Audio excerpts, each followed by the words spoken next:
Asato ma sadgamaya tamaso ma jyotirgamaya mrityurmamritam gamaya.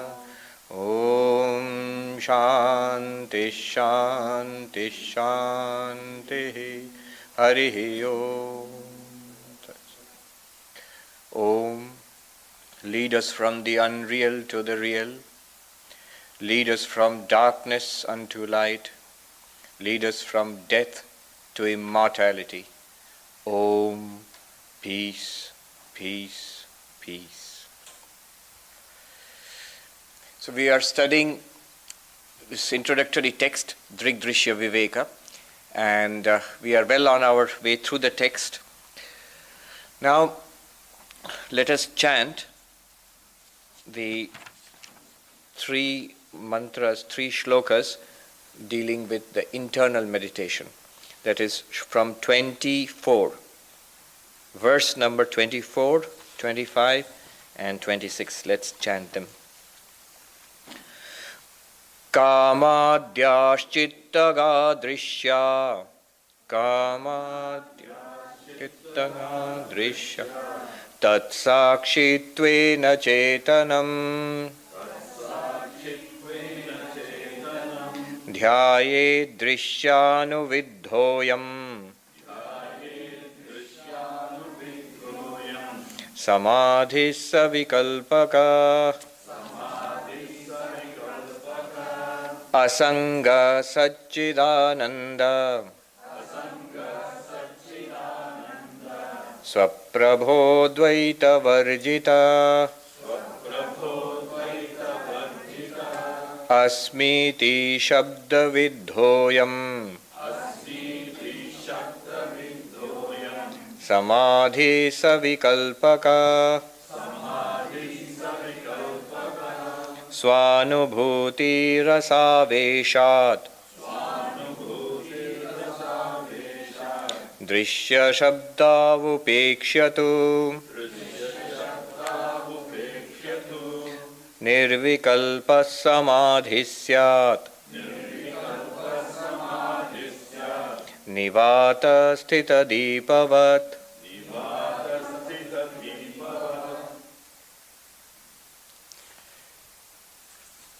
If you are not familiar with Sanskrit, don't let all this Sanskrit put you off, because the whole thing, we are doing the whole thing in English, and we are chanting the Sanskrit and using the Sanskrit just to get a flavor of the original. Now, where were we? You see, Advaita holds that Brahman alone is real, existence, consciousness, bliss, absolute, within ourselves and in this world outside. Within ourselves, what happens is, pure consciousness, the witness, gets reflected in the mind, and is termed the reflection of consciousness, Chidabhas, a reflection of consciousness. None of it is speculation. It's what we are feeling right now. All of us are feeling conscious, hopefully. And this consciousness that we feel now, that we feel ourselves as aware, sentient, conscious beings, this consciousness is the reflection of the witness of pure consciousness. This consciousness, using the mind, becomes the knower. The witness reflected in the mind, in the reflected consciousness with the mind, becomes the knower. Sabhasa antakarana, sabhasa buddhi, according to, in the Sanskrit term.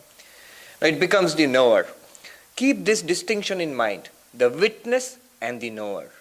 What we feel ourselves just now, all the time, whether we study Vedanta or not, what we feel ourselves to be is the knower, the one who sees, the one who hears, the one who thinks, the knower.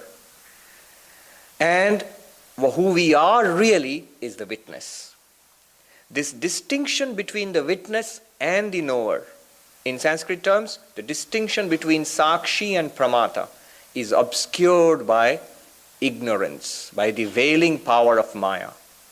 This distinction between the witness and the knower, Sakshi and Pramata, is obscured by the veiling power of Maya. Where? Within us, inside us, all the time.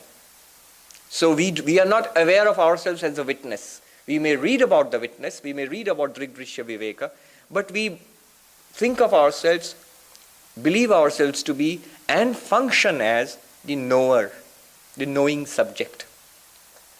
So that is the situation within us. And externally, when we look at the world around us, when we experience the world around us, Vedanta insists that it is Brahman, pure existence, but it is overlaid with a layer of name and form. By the projecting power of Maya, a veil of name and form covers pure existence. So what we are experiencing the world, we are experiencing Brahman as pure existence plus name and form. So whatever we see in this world, whatever we experience in this world, is Brahman, existence, consciousness, bliss, with name and form. The name and form being a product of Maya.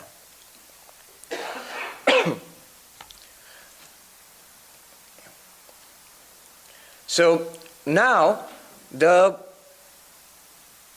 our task becomes now, within ourselves, how do we know that we are the witness, not the knower? And externally, in the world outside, how do we know Brahman, which is covered by name and form? So how do we make this distinction? And these 6 techniques of samadhi, 6 meditative techniques which are being discussed now, they help us to make this distinction. The distinction between the witness and the knower within us.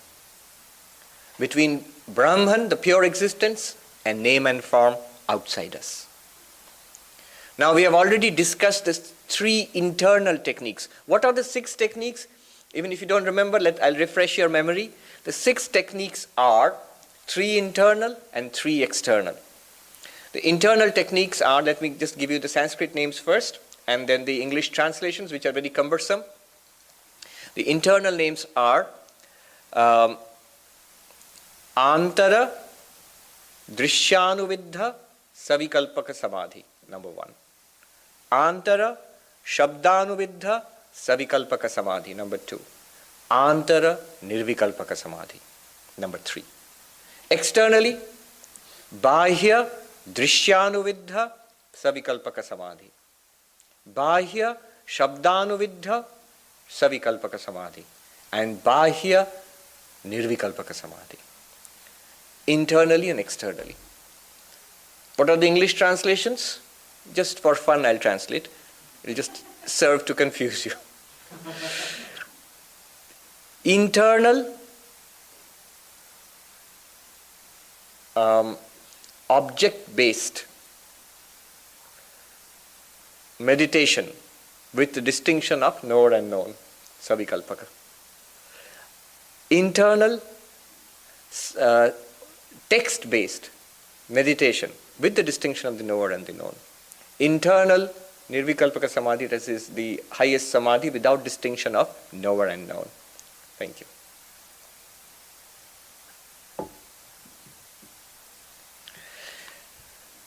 So these are the 6 techniques. We have seen the first 3 techniques. What did we see? See, what they do is, when you want to distinguish, when you want to realize yourself as the witness within, the technique that they take up is, take up any thought, any perception, whatever comes to your mind. And instead of focusing on the thought, become aware of yourself as the consciousness illumining the thought. Let me repeat that. Thought arises in your consciousness. Now, instead of thinking of the thought itself, turn back. Use the thought to turn back to the witnessing consciousness. It's like if you take up a mirror, immediately you will see your face in the mirror. Now use that mirror and the reflected face to become aware of the real face. You will not be able to see the real face directly. Become aware that here is a face which is being reflected here. It's not the fault of the reflection that it looks so ugly. It's here. But your true nature, let me guarantee you, is not at all ugly. It is pure consciousness. That is being reflected in the mind and which illumines any thought. So instead of thinking the thought, instead of being carried away by the thought stream, use that to reflect back upon the witnessing consciousness. You can see immediately that it is different from any kind of meditation that we have read about or thought about or studied, even practiced. Most meditation techniques which are based on the yoga traditions are techniques of concentration. You take up an object and you concentrate on it. Mind goes here and there, bring it back and concentrate on it. The method of concentration on a picture, on an image, on a sound, on a mantra, these are all methods of concentration. The mind tends to flow here and there, bring it back, focus it. That's one kind of meditation. There's another kind of meditation in the Buddhist traditions which are awareness techniques, where you don't concentrate on anything in particular, just be alert and aware and see whatever is arising and subsiding. Sounds, sights, sensations, feelings, thoughts, ideas, or the absence of sounds, sights, feelings, thoughts, sensations, ideas, memories. So, aware that it has come, it has gone. These are two main streams of meditation. Here we are doing something entirely different.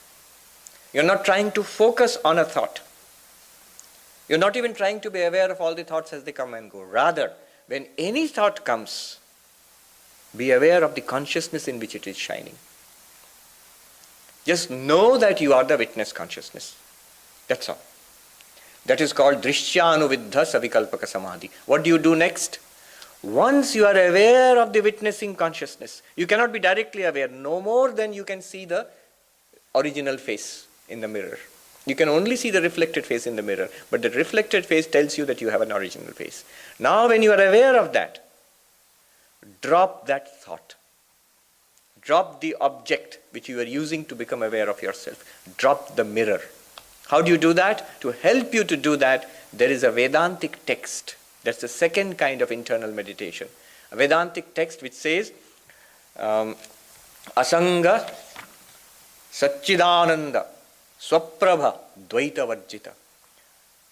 This pure consciousness, the witness, is asanga, unattached. Don't just repeat it to yourself. Repeat it mentally, but don't just repeat it. Just see that it is true. This is the most important thing. See that as much as this is a glass of water, here is a glass with water, it's a fact. Similarly, see the fact that the witness is unattached to anything in this universe. External world, the physical body, sensations, your memories, nothing. You are not attached to any of them. Asanga. Satchidananda, that it is existence, that it is consciousness, that it is bliss. That it is self-effulgent. Because of it, you are aware of everything. That which illumines itself and everything else. Reveals itself and illumines everything else. Just as the light, when you switch it on, it illumines everything in the room and reveals itself. You don't need another light to know the light. In the same way, you are that consciousness because of which everything becomes illumined. All your knowledge comes because of that witness consciousness. And that witness consciousness is itself self-effulgent. And finally see that Dvaita Varjita, that there is nothing else except that witness consciousness. There is a logic to that, I will not go into that now. And then finally what happens? When you hold on to this, having dropped off the object, the thought, just the text, which keeps on. What does the text do? It stabilizes you. It stabilizes you in your true nature as the witness. It just stabilizes you. It does not allow you to flow back into thinking. Thinking, remembering, seeing things, interacting with the world. It stabilizes your awareness that you are the witness. After that, what do? You drop that text also. He says, Drishya Shabda Upeksha. You have already dropped the thought, now drop that text also. and you remain as the witness. Don't try to remain as the witness. You remain as the witness. This will happen by itself. This will happen by itself. As a pole vaulter with a long pole races to the bar and plants the pole down firmly and vaults over and lets go of the pole. Don't hold on to the text. Oh, it's a nice text, let me hold on to that. Or the thought verse. It's a nice thought, let me hold on to the thought. Then it's like the pole vaulter who's going over the pole and thinks, this nice pole, it brought me up to here, why should I let it go? Let me take it. Disaster. It's like a man who crosses the river with a boat and reaching the other bank is so much in love with the boat, let me carry it. Carry it into the streets, across the bank into the city. No. The Sanskrit word upaya means that which you use to do something and then let go when your task is done. So the thought is an upaya. You use it to become aware of yourself as the witness. The Vedantic text, Asanga Satchidananda Swaprabha Dvaita Vajjita, is an upaya. Use it to become stabilized as the witness. And when Nirvikalpaka Samadhi comes, it should come by itself. You can't force it. It should come by itself. You just drop it. Don't try to do anything then. So these are the 3 stages. The text you should memorize. You need not memorize the Sanskrit if you don't want to, but at least the English. The Sanskrit, Asanga Satchidananda Swaprabha Dvaita Varjita. Repeat it mentally when you are aware of yourself as the witness. Or in English, I am completely unattached. I am pure existence, pure consciousness, pure bliss. I am self-effulgent, self-luminous. I am without a second. There is nothing else apart from this pure consciousness which I am. Repeat that and see that it is true. See that it is true. You're not repeating it like a chant. You're just repeating it as the truth, as a fact. Just to remain there. And then let it drop off into Nirvikalpaka Samadhi. So, the traditional ways to memorize in traditional schools in the Himalayas, they won't allow you to come to the next class unless you already memorized what was taught in the earlier class. So the art of memory is something that we have lost over the years. This is a very interesting book, very catchily titled, Moonwalking with Einstein. The name of the book is Moonwalking with Einstein. Joseph Foer, I think. Josh Foer. There he talks about the art of memory. I borrowed the book from the library, but I couldn't read it before the time was up. So I went to return it, and the lady at the counter said, "Oh, that looks cool." I said, "I couldn't read it, the time is up." She said, "No, you should read it." She reissued it to me. And so then finally I did read it.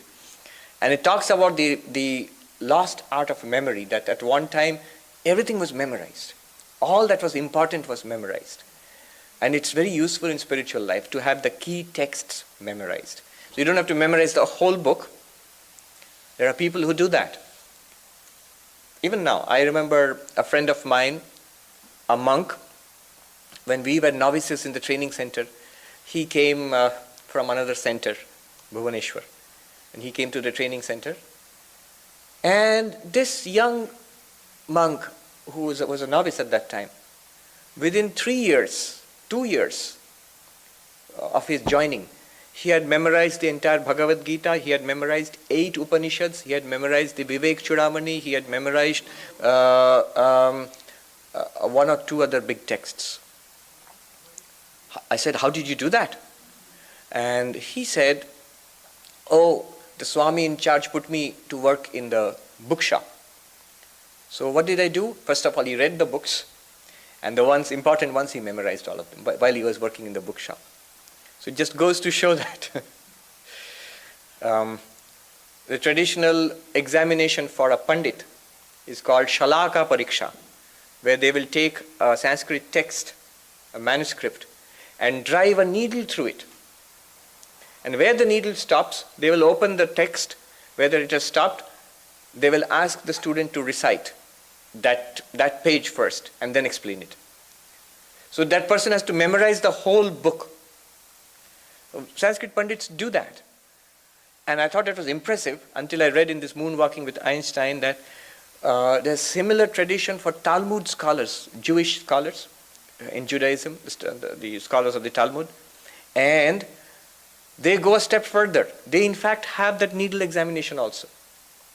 And what they do is they memorize their own book so thoroughly that when a needle is pushed through the text, it seems, that's what the book says, it seems that not only the person will read out what is there in the page in which the needle stopped, but by looking at where the needle was put, he will tell you through which word in each page the needle has gone through. He knows, it's his own text, so he knows each page so thoroughly. If you put it in one place, he knows what is all there below it, on all the pages down. So, tremendous. Anyway, so we can do this much. We can only memorize the single sentence, the Vedantic text. Now, external world. Remember one thing. Our attachment to the body, our identification with the body gives rise to internal and external. After all, what is inside and outside? Inside this skin and outside the skin. Isn't it? Inside this head and outside this head. What is east, west, north, south? It's just because of the word way we have got our map. What is front and behind? It's just because you are identified with the body and where you are standing and facing, then you have a front and you have a behind and you have an above and a below. It's all identification with the body. The whole thing is a superimposition. So, external world. All this world we see around, the Vedantin claims it is pure existence. It is pure existence. It's like, here there are so many pieces of furniture. I give the example of furniture and wood. Here is a table. Its name is a table, the form is of a table, but the material is wood. If you weigh the wood and weigh the table, you'll get exactly the same weight. Which means there is not 1 milligram more in this or an ounce more in this other than the wood which constitutes it. The reality of this table is the reality, is the wood itself. Now, how do you recognize the wood apart from the name table and the form table? Because we know what is meant by wood and we know what is meant by table, it's easy for us. If I say, look at a table, you say, yes, Swami, I'm looking at the table. If I say, look at the wood, you say, yes, Swami, I'm looking at the wood. After all, when we touch this, we say, touch wood. We don't say touch table, we say touch wood. We recognize that it's wood. In the same way, this entire universe which we experience is pure existence, sat. The Sanskrit word is sat, pure existence, with an overlay of name and form. Whatever we see, a person, a man, it's a man name and a man form. It is existence first. Swami Vivekananda says, it is that existence first, then we cover it with good or bad and we call it a good thing or a bad thing. It's existence first. Now, how do you distinguish this existence in anything that we experience from the name and the form? How do you do that? It's like when you go to see a movie, it is actually a screen on which light is projected and pictures are projected. The whole screen is covered by pictures. But whenever it is covered by the pictures, it's just the screen itself. At every point there is a picture. But in reality, it's a screen. Now, how do you distinguish between the picture and the screen? You cannot switch off this movie. That movie maybe you can switch off. But the movie of life you cannot switch off. When you do switch it off at night, you are not thinking anymore, so you can't distinguish. You have switched yourself off also. The mind is also switched off. So how do you distinguish between the reality and the appearance right now? The reality and the appearance right now. And that takes me back to my training center days. There's a famous book called Reality and Appearance by a Professor Bradley, F.H. Bradley. He was a professor in, I think, Oxford or Cambridge, I forget, at the beginning of the 20th century. Famous philosopher. And his famous book is Appearance and Reality. So we had a philosopher coming to teach us philosophy when we were novices. And I wanted to read that book. And the teacher was so happy. He said, Swami, nobody wants to read these books now. So I'll take time off from my afternoon nap. And if you're from India, you know how big a thing that is. I'll take time off from my afternoon nap. And you take time off from your afternoon nap and we'll sit and read this book. So we read, but I didn't come to the reality. There are two sections, appearance and reality. So we read about the appearance, but I never finally got to the reality section anyway. But how do you distinguish the appearance from the reality? Name and form from pure existence. Here we have 3 techniques. Let us see. Verse number 27. Hridiva bahyadeshepi yadeshepi yasmin kasminscha vastuni samadhiradya sanmatrat namarupa prithakkritihi. 3 techniques. The first one, he says, just as you did, Hridiva means just as you did internally, the 3 techniques internally. Now open your eyes. Open your eyes, look at the world. So, no, I'm going to meditate. How can I open my eyes? This is a meditation with eyes open. You have to look at the world and see something. See what thing? Anything. Anything. After all, if you are going to recognize clay, which pot should you see? Which clay pot should you see? Any clay pot. If you are going to recognize the water in the wave, which wave should you see? Any wave. If you are going to recognize pure existence, which thing should you see? Any existing thing. So take up any existing thing. And he says, Yasmin kasminscha vastuni. In anything. It could be a picture, a person, a thing. And then what do? Nama rupa prithakkriti, sanmatrat. From existence itself, separate the name and form. Separate how? You cannot physically separate name and form from the existence. Just as you cannot physically separate the table from the wood. Right here, in this example, you cannot physically separate the table from the wood. Table would disappear. The wood will still exist. Now, what you can do is recognize the table as wood. Recognize the table as wood. Another memory. About 10 years ago, we were going with some senior Swamis to visit a gentleman, a devotee, who was very old and living in an assisted living facility near Calcutta.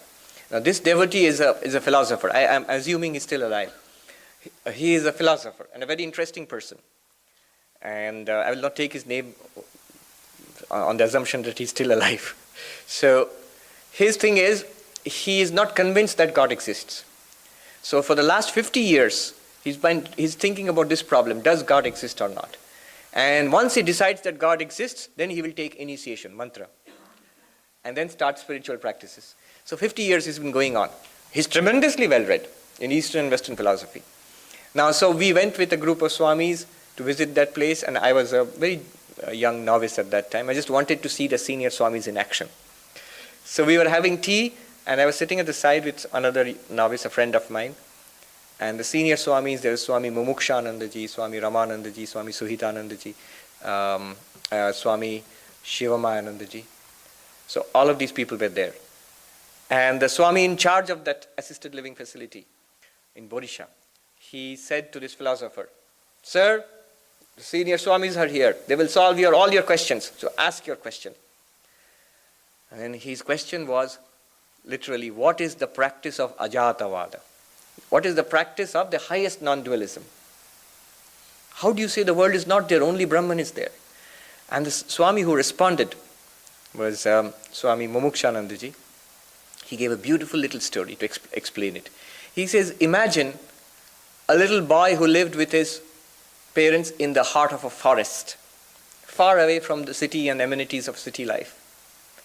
And one day his father takes him to the village and to a person's house where there is furniture, a table and a chair. And his father explains to the son, "Son, this is called a table, this is called a chair." And his son says, "Where is the table?" "This is a table." "No, it's wood." "Where is the chair?" "This is chair." "No, it's wood." Now the father says, "No, this particular name and form, and when you make it like this, it's called a table." He says, "What is a table in this? Other than wood, what else is there? What new thing called table is there?" It's a name and form, we would say. But name and form is not a thing. If it was a thing, you could show it apart from the wood. Can you show me the table apart from the wood? You cannot. So he sees the reality. And then Mumukshanji said, in the same way, the realized soul sees Brahman alone. For him, there is no such thing as a world. No such independent reality called the world. It's God and God alone, Brahman and Brahman alone. So this is a fantastic explanation, I thought. This is what they are asking us to do. It works like this. About table and wood, we can understand. Let's apply it to Brahman, pure existence, and this world. Let's see how it works. Look around you. He says, look at anything in the world. Here you have people, man, woman, chair, table, chandelier, a room, city, ocean, the world, stars, atoms. And all our experience is what? Table exists. Look at the person next to you. Man exists. Woman exists. Don't you say? Table is. Here is a table. And you not only see a table, you experience the table as existing table. We all experience things as existing. If they did not exist, we wouldn't experience them. So we all experience everything all the time as existing. It's such a common thing that we never notice it. In the commentary on the Gita Shloka 16, second chapter 16 Shloka, Nasato Vidyate Bhava, Shankaracharya says, every experience which we have, if you show a person, what are you seeing? Ghata, a pot. But actually it's not one experience, you are having two experiences. Ghata asti, pot exists, glass exists, water exists. This is what you are experiencing, isn't it? We have to be clear at this point. Yeah, it's very simple, it's extraordinarily simple. Whatever we experience as existence, as existing. Now, Shankaracharya says, or here also what they mean is, look at all these objects. They're all different from each other. Table is different from chair, chair is different from man, man is different from woman, woman is different from the room, room is different from the city, city is different from this ocean, ocean is different from the planet. They're different things. But in all of them, existence is the same.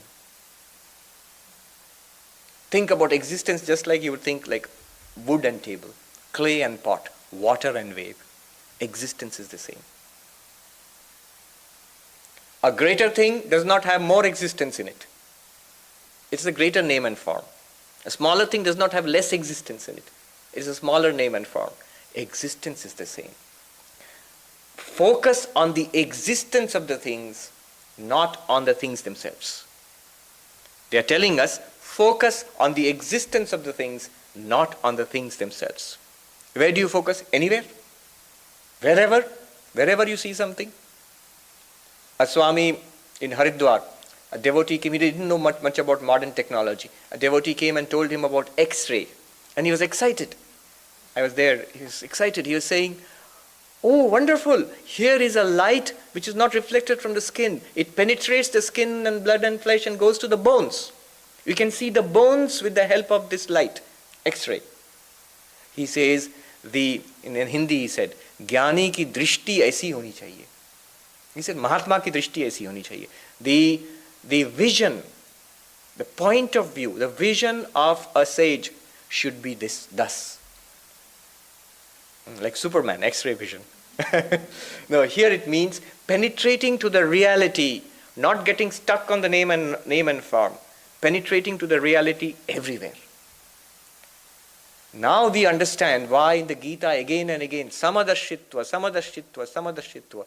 It's translated very badly in English as same-sightedness. It makes it sound like some kind of defect of the vision. Nearsightedness, farsightedness, nearsightedness and farsightedness. And then when you study a lot of Vedanta books, you get same-sightedness. Samadarshitva means seeing the same divine reality in whatever, not just seeing, experiencing the same divinity, that pure existence everywhere, in every experience. Whatever you experience, whoever you experience. Experience can be pleasant, it can be unpleasant. It can be desirable, undesirable, it can be magnificent, it can be mundane. The same unchanging existence. That is called Sat, pure existence. That is there in everything. Now here is a little secret. You see, if I remove the name and form of something, here's a glass. If I remove the name and the form of the glass, then what remains? You see, nothing remains. No, pure existence can be experienced with the help of the name and form.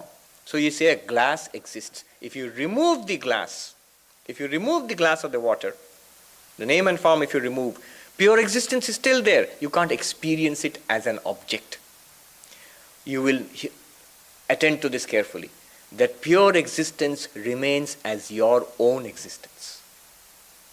It becomes one, it is one with the consciousness, the witness which we understood in the first three techniques. The witness within, the real pure consciousness, you the pure consciousness, you are also pure existence. It is not only in Vedantic terms, not only Chit, pure consciousness, but also Sat, pure existence. What is that? You. You, the pure witness, you are not only pure consciousness, you are also pure existence. That is objectified with the help of names and forms outside. Pure existence seems to be outside. I remember once I was explaining this to a group of novices in Belur Math. And one young monk, when he was talking about isolating the pure existence from the name and form, in everything you see this pure existence. When I said that, he said, "It's me. I am that pure existence." You're right. I said, yes, you're right. It's incredible how he got it. You are that pure existence. When you remove the names and forms, there is no pure existence outside, as it were. It is one with the pure consciousness, which is the witness within each of us, which is you or me. So this is the first stage, to isolate pure existence from the name and form. In our understanding, in our awareness, in our focus. Focus on that and not the names and forms. Names and forms change. Names and forms are good. Names and forms are bad. Names and forms give us pleasure or they give us pain. But the pure existence is common to everything. That is why the sage in the Gita is supposed to be same-sighted. He sees the same existence everywhere. If you focus on that, a lot of things will be solved in life. That's how the sage looks upon an enemy and a friend as the same. That's how a sage looks upon the high and the low, the rich and the poor, the learned and the ignorant as the same. Looks upon gold and a clod of clay as the same. Sri Ramakrishna used to sit on the bank of the Ganges and throw money and earth into the water of the river. Taka mati mati taka in Bengali. So money and clay or earth, they're the same, and he throws them. Somebody joked, quipped, that he knew how valuable land would be very soon. So what he meant was, so this is just a joke. He looks upon them equal sight. They are not important in themselves. What is important is the pure existence. Okay. When we begin to appreciate this pure existence everywhere, we go to the second stage, where you drop the object. The object, you let it go. The object is necessary only for drawing your attention to existence. Otherwise, without an object, we are not aware of existence. Existence is, as it were, manifested by this object. Pure existence makes this object exist. And in turn, this object manifests pure existence. Let me repeat this. Pure existence makes this object exist. Without existence, you could not say glass exists or water exists. And without this glass of water, you would not get a feeling of something existing. So the object manifests existence. This glass also reminds me of a story. In Chinmay Mission, the founder, Chinmayanandaji, he wrote this story. I went to the place where this thing happened actually. The Swami under whom Chinmayananda Swami learned the scriptures, Tapovan Swami, who was a great teacher of non-dual Vedanta in Gangotri. So I had gone to the place where the little hut is still there, where Tapovan Swami used to stay. And I met his sevak, Tapovan Swami sevak, Sundaranand. I don't know if he's still alive. So I heard this story. And later on I read this also. Chinmayanji himself has narrated it. One day they were talking about pure existence and names and forms. Now Chinmayanandaji asked a question to Tapovan Swami. So pure existence, that's the reality. Yes. So let that alone exist. What is the necessity of names and forms? Let existence, consciousness, bliss, Brahman alone exist. What is the need of this world of Maya? What good does it do? Why do we need name and form? So Tapovan Swami did not say anything. Next day when the class was going on, he asked, and he was one of those traditional teachers who insisted you should memorize everything. He asked Chinmayanandaji suddenly in the middle of the class, go get me they have a lota, like a little pot. So go, let's say a glass.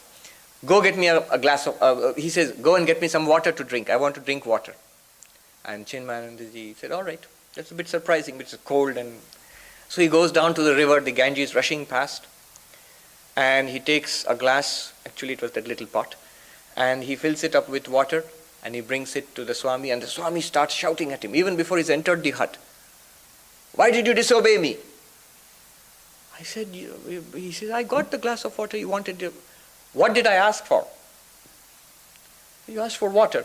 And what have you got? A glass of water. Ah, glass. Did I ask you to get a glass? And Chinmayanandaji immediately realized what he meant. He narrates, I stood stunned. How do you have glass how do you get water without a container? You need a container. Similarly, to experience Brahman, if you want to see Brahman or touch Brahman or smell Brahman or taste Brahman, you need the name and form of the world. You need the name and form. All these names and forms for us, they obscure Brahman. For the enlightened person, everything is a delight because everything reveals Brahman to him. For the Jivan Mukta, the enlightened, free while living, every experience, anything they see, reveals Brahman to them. Swami Brahmananda, sitting down and devotional music is going to be played. The musician is tuning the instrument. And it goes on for a long time. Better the musician, the longer the tuning goes on, I think. So the tuning is going on for a long time. Others are getting impatient. Swami Brahmananda goes into samadhi. The sound itself is enough for him. The sound is enough for him. So Sri Ramakrishna, anything and everything would throw him into divine absorption. A suggestion. Somebody folding an umbrella. You fold an umbrella, that suggested to him the folding the mind back to Brahman. And he went into samadhi. So now we go to the next one, the internal, the text, Vedantic text, the second type of external samadhi. 28. Akhanda ekarasam vastu, akhanda ekarasam vastu, Satchidananda Lakshanam, iti vichinna chinteyam, itya vichinna chinteyam, samadhir madhyamo bhavet. Now drop the object which you are using to understand existence. Glass exists, think about existence, drop the glass. Don't physically drop the glass, you create a mess. Now take up a text. Akhanda, indivisible, unbroken. What is unbroken? Not the glass. What is unbroken? Existence. Where the glass and the table and the microphone and the person, all of them are different. There's unbroken pure existence in everything. And technically an Advaitin would say everything is in that unbroken existence. We say that, would you say that the wave is in the water or the water is in the wave? We normally say that this wave has a lot of water. But actually the wave is in the water. Because before the wave was there, the water was there. When the wave is there, the water is there. When the wave subsides, it's the water alone. So water is there, and in the water a wave arises. Similarly, in pure, undivided, indivisible existence, all these names and forms, whatever you see to be existence, this ocean of existence, it arises as waves in this ocean of pure existence. Every object is a wave, a big or small, a bubble maybe, in the ocean of pure existence. Ashtavakra, Mai Ananta Mahambodho Vishwa Vichi Swabhavata. I am an infinite ocean of existence in which the universe arises as a wave. The universe arises, including my own body. It arises as a wave in the infinite ocean of existence which I am. Swami Vivekananda, even more bold here, more than 100 years ago in California, in a speech he says, Buddha and Shankara and Jesus, Buddha and Shankara and Christ and Krishna are waves of the ocean which I am. What a tremendous thing to say. But he means it as pure existence, which we all are. We all are that pure Brahman existence, infinite ocean of existence. Akhanda, undivided. The objects are different. They are divided among each other. Existence is not divided. You might say that between this object and that object there is no existence. Well, there is space. Space exists. Akhanda ekarasam. Ekarasam means homogeneous, of the same type. Existence is exactly the same. It is not a more pure existence in the temple and not a impure existence in the tavern. The Advaitins in the Himalayas, they will say, the light which shines upon a pot of Ganges water and a pot of wine, the sunlight which shines upon them is not polluted by the wine, nor is it purified by the Ganges water. Why sunlight? The space in which the pot sits, a pot with Ganges water is considered pure in Hinduism, and another pot with wine maybe, or maybe something impure. The space is not polluted thereby. The pot may be considered, this pot is a pure one, that is an impure one, but the space in which it is kept is never polluted. Similarly, pure existence is ekarasam, pure everywhere. It is not affected by the name and form, whatever the name and form. Satchidananda, that pure existence is also consciousness, it is also bliss. Iti avichinna chintayam, this unbroken thought, not thinking about it now and then forget about it. Now I'm driving and then I've got my job. Next week when I come back for the class, I'll think about it again. No, unbroken thought. Wherever you see things existing, and where will you not see things existing? You can't escape it. Existence is everywhere. Wherever you see things existing, you should get that thought. Every day when we eat in our ashrama, we chant Brahmarpanam Brahmahavi Brahmagno Brahmanautam Brahmevatena Gantavyam Brahma Karma Samadhina. What does it mean? You see, imagine ancient India, where the religious ritual was the fire sacrifice. They had these huge fires in which the priests would pour oblations. And they had these big spoons, ladles, and they would take up an offering and pour it into the fire with the chanting of mantras. And that was the kind of offering to the gods. Now keep this imagery in mind. Arpanam means the ladle. Havi means the offering, the ghee which is offered. Agni is the fire, the one who offers. This shloka in the Gita, it says that the ladle which you offer, with which you offer in the fire, O priest, when you are offering with the ladle is a name and form. Forget it. It is existence itself. That offering which you are pouring into the fire, that offering, ghee, the havi, that offering, that's a name and form. It is pure existence, Brahman. The fire into which you are pouring, that's not a fire. Shankaracharya says in Natatagni.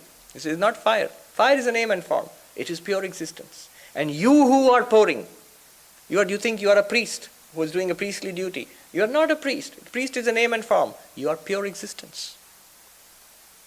Pure existence, pouring pure existence by pure existence into pure existence. Even the action of pouring is pure existence. You may think it's theoretical. Swami Brahmananda, who is there, when he passed away, towards the end of his life, last day of his life, he was constantly in samadhi, in ecstasy. Moments before passing away, somebody said his throat is parched, he wants water. Do you want some lemonade? And people were standing around, they're singing the names of God, and so many things were going on. Do you want some lemonade? Swami said, yes. And when they bought the lemonade, he said, pour Brahman into Brahman. Pour Brahman into Brahman. Names and forms he can see, but he recognizes the existence. It's not just theoretical, he feels it. So, ekarasam, homogeneous, satchidananda lakshanam, avichinna, without any break. Think about it without any break.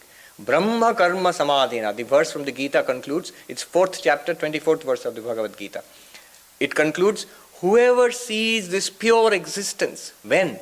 In every action. Whatever action you are doing, talking, walking, cooking, writing, scolding somebody, being angry, everything what you are doing, if you see Brahman in that action, in this way, if you see Brahman, Brahmaiva tena gantavyam, he will surely attain Brahman, surely attain liberation. This is a practice. When can you do this? All the time, whenever you want, all the time. Just be careful on the freeway. Don't overdo it. Otherwise, Brahman in the form of the car might hit some other Brahman. That will be dangerous. As you keep doing this, you get absorbed in it, and you go into the Nirvikalpaka Samadhi. That happens by itself, just as it happened in the internal Samadhi. 29. Stabdhi bhavo rasa swadat. Bhavo rasa swada. Tritiya purvavanmata. Etei samadhibhir shadbhi.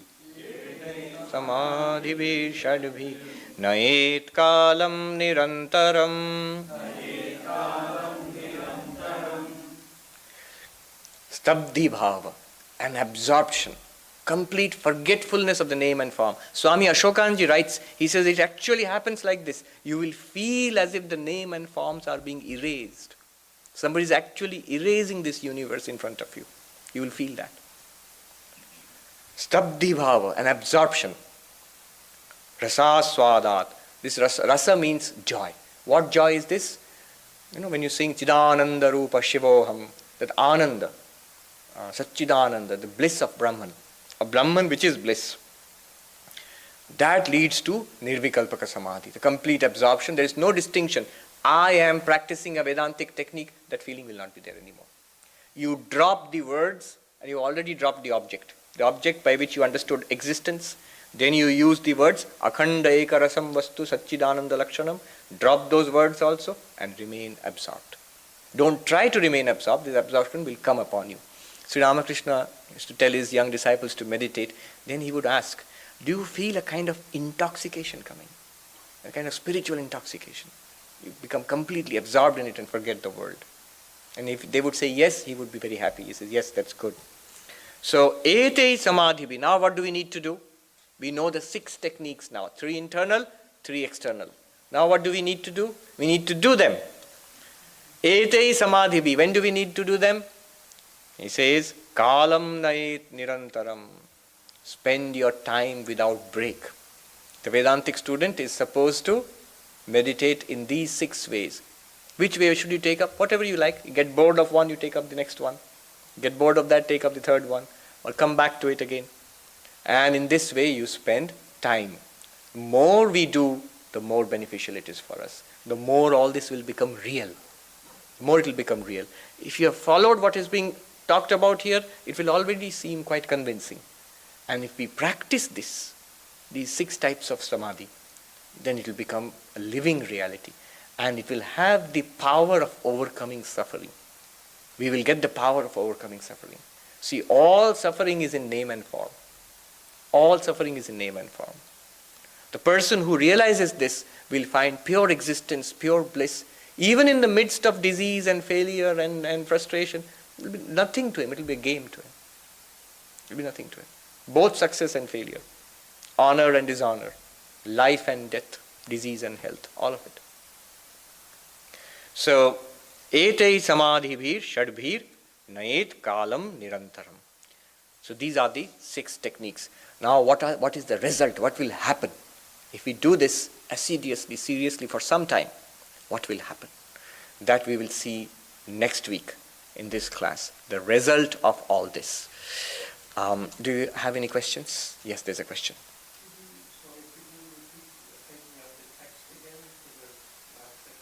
The text is 28, verse number 28. Akhanda ekarasam vastu satchidananda lakshanam. This is the text. Akhanda, indivisible. What does it mean? Objects are divided among themselves. Glass is different, table is different, microphone is different, man and woman are different. But the pure existence is undivided, is exactly the same everywhere. It is undivided. It's not that the glass has a separate existence and the table has a separate existence. It's one undivided existence, wherever you see. A Vedantic sage was asked, what kind of realization is it? Are you aware of Brahman as a vague abstraction, some kind of idea? He says, no, it is as solid as a rock filling this universe. Think about it as existence. It's true. Where is it not? So, akhanda, ekarasam, homogeneous. There's no difference. The existence you find in a god or goddess and the existence you find in an insect is exactly the same existence. There's no difference. Difference is in name and form. Then, vastu, reality. Vastu means reality. This is reality. Sri Ramakrishna says, Bhagavani vastu arshav avastu. The Lord alone is vastu, reality. Everything else is avastu. In Vedanta Sar, when a Vedantic student begins, the first thing he or she learns, in traditional teaching, vastu satchidanandam advayam brahma, ajnanadi sakala jada samoha avastu. Vastu, reality is existence, consciousness, bliss, non-dual.